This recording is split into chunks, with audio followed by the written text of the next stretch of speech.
കുഞ്ഞായതിനു ശേഷം രാത്രി പകലും രാത്രിയാകട്ടെ. അതുകൊണ്ട് തന്നെ എല്ലാ ദിവസവും വൈകിയാണ് എഴുന്നേക്കുന്നത്. പക്ഷേ ഇന്ന് ഇച്ചിരി നേരത്തെ എഴുന്നേറ്റു. ആൻഡ്രിയയുടെ സ്കൂളിൽ പുതിയ അധ്യയന വർഷം തുറക്കുന്ന ദിവസമാണ് കേട്ടോ. ഇവിടുത്തെ കരിക്കുലം നമ്മുടെ CBSE കരിക്കുലം പോലെയല്ല. അത് കാരണം നമ്മൾ ഓരോ സ്റ്റാൻഡേർഡ് എന്നല്ല പറയുന്നത്, ഗ്രൂപ്പ് എന്നാണ് പറയുന്നത്. അപ്പോൾ ഇപ്പോൾ ആൻഡ്രിയ ഈ വർഷം ഗ്രൂപ്പ് 5 പോകുന്നത്. സാധാരണ ഒരു 6 വീക്ക് വെക്കേഷൻ കഴിഞ്ഞിട്ട് ഏകദേശം ഓഗസ്റ്റ് എൻഡ് അല്ലെങ്കിൽ ഏർലി സെപ്റ്റംബറിലാണ് ക്ലാസ്സസ് തുടങ്ങുന്നത്. അപ്പം ഈ വർഷം അവൾ പോകുന്നത് നമ്മളുടെ ഇന്ത്യയിലെ സിസ്റ്റം അനുസരിച്ചാണെങ്കിൽ ഒരു 5ാം സ്റ്റാൻഡേർഡ് എന്ന് പറയാം. ഇവിടെ പറയുന്നത് ഗ്രൂപ്പ് 5 എന്നാണ്. ഇന്ന് എല്ലാവരും കൂടിയാണ് സ്കൂളിൽ കൊണ്ട് അവളെ ആക്കാൻ പോകുന്നത്. അപ്പോൾ അപ്പായും അമ്മയും റിജോയും 3 പേരും കൂടെ പോകുന്നുണ്ട്. ഞാനിപ്പം ഡെലിവറി കഴിഞ്ഞതല്ലേ ഉള്ളൂ, അതുകൊണ്ട് ഇപ്പോഴും വീട്ടിൽ തന്നെയാണ് കുഞ്ഞിനെയും കൊണ്ട്. വെളിയിലേക്കൊന്നും ഇറങ്ങുന്നില്ല. ഈ കാണുന്നത് രാവിലെ പോകുന്നതിൻ്റെ തിരക്കാണ് കേട്ടോ. ശരിക്കും പറഞ്ഞാൽ ഇവർക്ക് സ്കൂളിൽ ബുക്സോ കാര്യങ്ങളോ ഒന്നും നമ്മൾ കൊണ്ടുപോകേണ്ട ആവശ്യമില്ല. അവർ വീട്ടിലേക്കൊന്നും കൊണ്ടുവരത്തുമില്ല. ശരിക്കും പറഞ്ഞാൽ ആൻഡ്രിയയുടെ ബാഗിനകത്ത് ആകെ ഉള്ളതെന്ന് പറയുന്നത് ലഞ്ച് ബോക്സും പിന്നെ ഒരു വാട്ടർ ബോട്ടിലും മാത്രമാണ്. അതാണ് നമ്മളുടെ സിസ്റ്റവും ഇവിടുത്തെ സിസ്റ്റവും തമ്മിലുള്ള ഡിഫറൻസ്. കുട്ടികൾ പഠിക്കുന്നുണ്ടോ എന്ന് ചോദിച്ചു കഴിഞ്ഞാൽ പഠിക്കുന്നുണ്ട്, പക്ഷേ വീട്ടിലുള്ള നമ്മൾ ആരും ഒന്നും അറിയാറില്ല. അതുപോലെ തന്നെ സമ്മർ വെക്കേഷൻ സമയത്ത് ഒരു അസൈൻമെൻറ്റ്സോ ഒരു ഹോളിഡേ ഹോംവർക്കോ ഒന്നും വീട്ടിലേക്ക് കൊണ്ടുവരാറില്ല.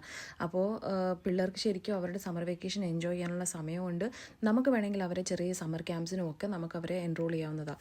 ഞങ്ങളിപ്പോൾ താമസിക്കുന്ന സ്ഥലത്തു നിന്ന് ആൻഡ്രിയയുടെ സ്കൂളും തമ്മിൽ വലിയൊരു ഡിസ്റ്റൻസ് ഇല്ല. ഒരു 5 minutes to 6 minutes വാക്ക് കഷ്ടിച്ചുണ്ടെന്ന് പറയാം. അതുകൊണ്ട് തന്നെ നമുക്ക് എപ്പോൾ വേണമെങ്കിലും സ്കൂളിൽ എന്തെങ്കിലും ഒരു ആവശ്യമൊക്കെ ഉണ്ടെങ്കിൽ ഓടിയെത്താനും ഒക്കെ വളരെ എളുപ്പമാണ്.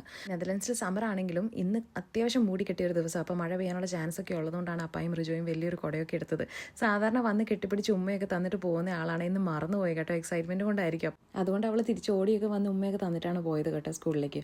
ഞാൻ നേരത്തെ പറഞ്ഞ പോലെ ഞങ്ങളുടെ വീടും സ്കൂളും തമ്മിൽ വലിയൊരു ദൂരമില്ല കേട്ടോ. അപ്പോൾ ഈ കാണുന്ന റോഡ് എന്ന് പറയുന്നത് ശരിക്കും ഞങ്ങളുടെ സ്കൂളിലേക്കുള്ള വഴിയാണ്. അതുകൊണ്ട് തന്നെ അതിൻ്റെ അടുത്ത് തന്നെ ഇവിടെ ഒരു സൂപ്പർ മാർക്കറ്റും ഒക്കെ ഉണ്ട്. ഞങ്ങൾക്ക് അത്യാവശ്യം സാധനങ്ങൾ മേടിക്കാനായിട്ട് ജസ്റ്റ് താഴേക്കൊന്ന് ബിൽഡിങ്ങിന് താഴേക്ക് ഇറങ്ങിയാൽ തന്നെ നമുക്ക് എല്ലാം തന്നെ കിട്ടും. അടുത്ത് സ്കൂളുണ്ട്, അതുപോലെ തന്നെ അടുത്ത് ഹോസ്പിറ്റലൊക്കെ ഉണ്ട്. അപ്പോൾ ഒരുവിധം നല്ല സൗകര്യമുള്ള സ്ഥലത്താണ് നമ്മൾ താമസിക്കുന്നത്. ഇത് ഇവരുടെ സ്കൂൾ ഗ്രൗണ്ടാണ്. അപ്പോൾ സ്കൂൾ ഗ്രൗണ്ടിലെ എല്ലാ ഗ്രൂപ്പുകളുടെയും നമ്പേഴ്സ് എഴുതിയിട്ടുണ്ട്. അപ്പോൾ ഏതൊക്കെ ഗ്രൂപ്പിലേക്കാണ് പോകുന്ന പിള്ളേർ അവർ ആ ഗ്രൂപ്പിൻ്റെ നമ്പറിൻ്റെ സ്ഥലത്ത് പോയി നിൽക്കണം.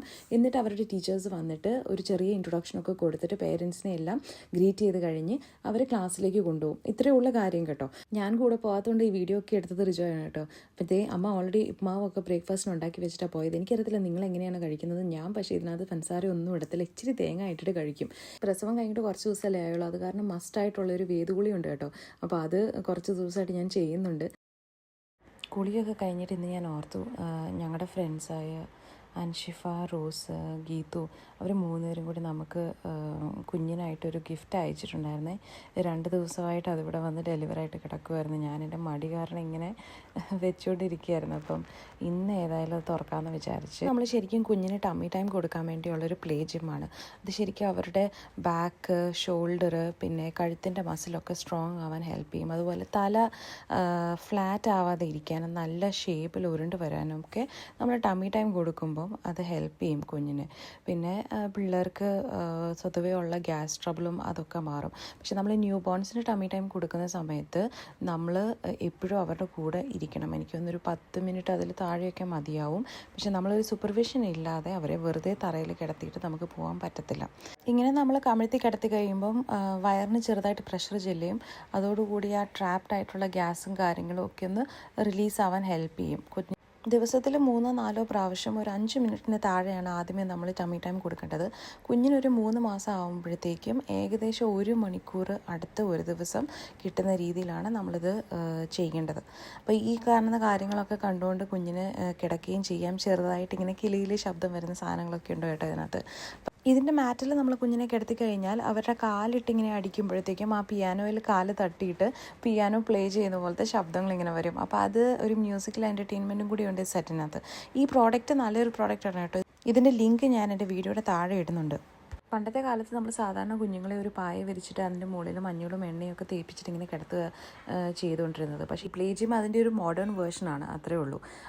ഇതിനകത്ത് ഇപ്പോൾ കാണുന്ന പോലെ കുഞ്ഞുങ്ങളുടെ ഏജ് അനുസരിച്ച് നമുക്ക് ഈ പ്രോഡക്റ്റ് യൂസ് ചെയ്യാൻ പറ്റും. ഓൾമോസ്റ്റ് ഒരു 4 സ്റ്റേജസിൽ നമുക്ക് യൂസ് ചെയ്യാൻ പറ്റും. ഇൻഫൻറ്റ് സ്റ്റേജിലും അത് കഴിഞ്ഞിട്ട് ടോഡലർ സ്റ്റേജിലും ഒക്കെ. ഇതാണ് ഫൈനൽ പ്രോഡക്റ്റ് കേട്ടോ. അപ്പോൾ ഇന്നത്തെ വീഡിയോയിൽ ഇതൊക്കെയാണ് വിശേഷങ്ങൾ. എൻ്റെ വീഡിയോ ഇഷ്ടപ്പെടുന്നുണ്ടെങ്കിൽ ലൈക്ക് ചെയ്യാനും സബ്സ്ക്രൈബ് ചെയ്യാനും മറക്കരുത്. ഒപ്പം ഫോളോ ചെയ്യാനും മറക്കരുത്. അപ്പോൾ അടുത്ത വീഡിയോയിൽ കാണുന്നത് വരെ ബൈ.